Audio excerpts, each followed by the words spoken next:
pregnancy where both mother and fetus face life-threatening danger, forcing a choice of survival, is formally called maternal fetal conflict. In modern medicine, doctors universally prioritize the mother. Therapeutic abortion is the medical term for a procedure to save the mother's life when pregnancy threatens it. Now, this is a practical example of when abortion is actually allowed, where you have to. The abortion topic that has been trending from these creators. Like I said, I've talked about this topic before, and I saw the way Nigerians were not open-minded and myopic about it and sentimental at a level. First of all, we need to be careful as Christians to not attribute our spiritual and ethical guidelines to unbelievers. Nigeria is not a Christian nation. Nigeria is a nation that houses believers of different sectors. They are Muslims, they are unbelievers, they are agnostics, they are Christians, and whatsoever. God is not in a business of turning Nigeria into a Christian nation. He's only in a business of giving people who want salvation, finish. So on that ground, I have set the premise. Do not attribute your Christian principles to unbelievers. There are certain guidelines for unbelievers that do not subject them to the conscience structure that guides us. For example, having sex before marriage for a believer is wrong because our scripture says so. Even though there is a philosophical argument for which why I can advise that it's better like this, it doesn't mean I'm innocent too. I'm just telling you, before come and say, I said I have not done before, relax. I'm only telling you truth. The fact that I say it is not good to lie does not mean I've not lied before, because I know you Nigerians, you don't need to use your brain when it comes to topics like this. So listen carefully. So in that sense, jokes apart, is that I really believe that there are certain structures that guide Christian principles that should not be attributed to everybody. We must be careful, especially when you are speaking publicly, in the sense that there are diverse people listening to you. You must be objective. You must be able to sector it out. Like, okay, this is for believers, this is for unbelievers. As an unbeliever, let's address that real quick. I strongly believe that there are certain scenarios that can occur that people would actually make certain decisions that lead to abortion, whether you like it or not. They would. And before you come and throw sticks at me, I'm a very critical thinker. Let's look at it this way. Quickly, before I make example, let me address this. Because something is not fair doesn't make it wrong. Pregnancy where both mother and fetus face life-threatening danger, forcing a choice of survival, is formally called maternal fetal conflict. In modern medicine, doctors universally prioritize the mother. Therapeutic abortion is the medical term for a procedure to save the mother's life when pregnancy threatens it. Now, this is a practical example of when abortion is actually allowed, where you have to pick between the mother and the child. If you don't, both of them can even die. So they eventually tell you that, they'll tell the parents, the mother and the father, look, this is a maternal conflict here. This is different. We want us to survive. Do you want the child or the mother? Most cases, they pick the mother, whether you like it or not. This is abortion. But the abortion was done on the terms of medical issues. So that leaves a theory. The reason behind the termination can actually be permissible towards the abortion. We must be objective and remove emotions. This one, the child does not have any syndrome. This one, no syndrome. It's intact. In fact, it can even be that child that will be the one that's supposed to be a solution to cancer. So yeah, we can spiral it out into different scenarios. That child can be the one that will help us solve Boko Haram issues in this country. Yes. It's the truth, because it's like an assumption. The assumption is limitless in topics like this, but we can't use assumption to generalize, because assumption is the lowest form of thinking. The twin is guessing. So on that level, the reason why you go for that can make it wrong or right. Now, this also is done whether you are a Christian or you're a Muslim or you are whatever. They do this. It has nothing to do with your beliefs. This is just pure objective thinking. Now, on the basis of Down syndrome, I have seen cases where the parents eventually would would wish they had actually terminated the child. Regret because of the pain and whatever it brings to the child and whatever. Now, to unbelievers, I genuinely think, this is my own opinion now, that it should be on the basis of the individual. Let them decide for themselves what is good for them. Because that's the whole idea of God not wanting Adam to eat from the tree of knowledge of good and evil. It's not an evil tree. It's that God did not want us to know what is either good or evil. He just wants us to have his life. Because once you have his life, everything you do will be righteous.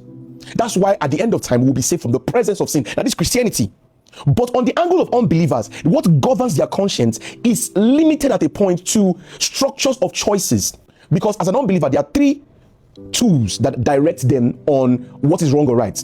It's either they're in a heteronomous culture, autonomous culture, or theonomous culture.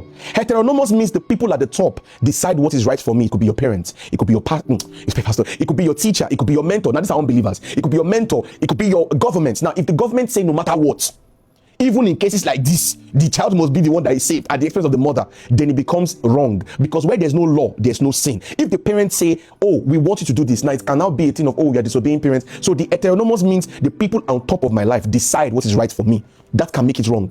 Autonomous means I decide what is right and wrong for myself.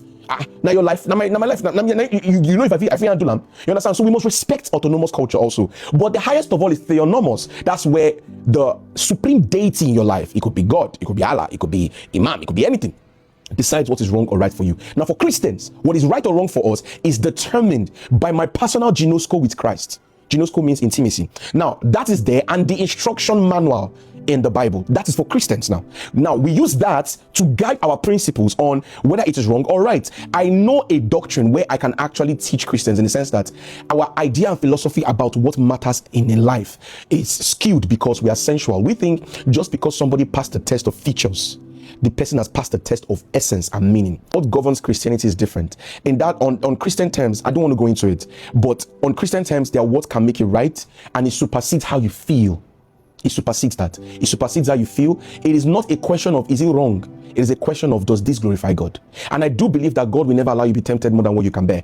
And even when you're tempted, He provides you with. Now, this Christianity slant. So as a Christian, if you genuinely still decide that, oh, this is what is right for me because of whatever reason you have prayed about it, who am I to judge you? I can only judge righteous judgment and wish you well. You understand that? So, but me personally, I will say this: let us not use Christian principles for unbelievers. There are cases where abortion can be permissible, medical wise.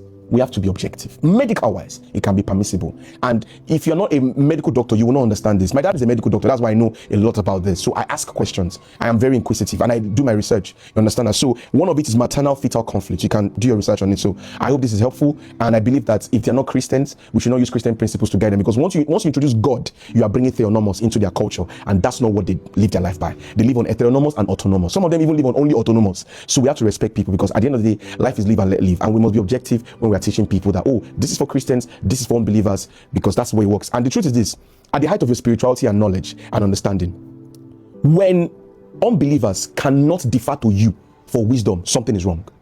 At the height of your intelligence and spirituality, wicked people, atheists, angry people, unbelievers, they must defer to your intelligence and wisdom for guideline. Then your spirituality is making sense. We can prologue history. It happened with Joseph. It happened with Daniel. Nebuchadnezzar was not a good man, but when it came to issues of wisdom, Daniel was used. They must defer to your knowledge. That's it. King Agrippa, when he heard Paul finish, he said, I'm almost convinced to be a Christian. And so you understand that. So we must understand that at the height of Christianity, the goal is to bring people to God. And we must be objective and provide logical answers. 1 Peter 3, provide logical answer for those that question the faith. We must be able to be objective in different scenarios. Now, that doesn't mean I'm pro-abortion. I'm not. But I am very aware that there are conditions that can make it permissible. And God is not out of touch with reality to let us see that He understands.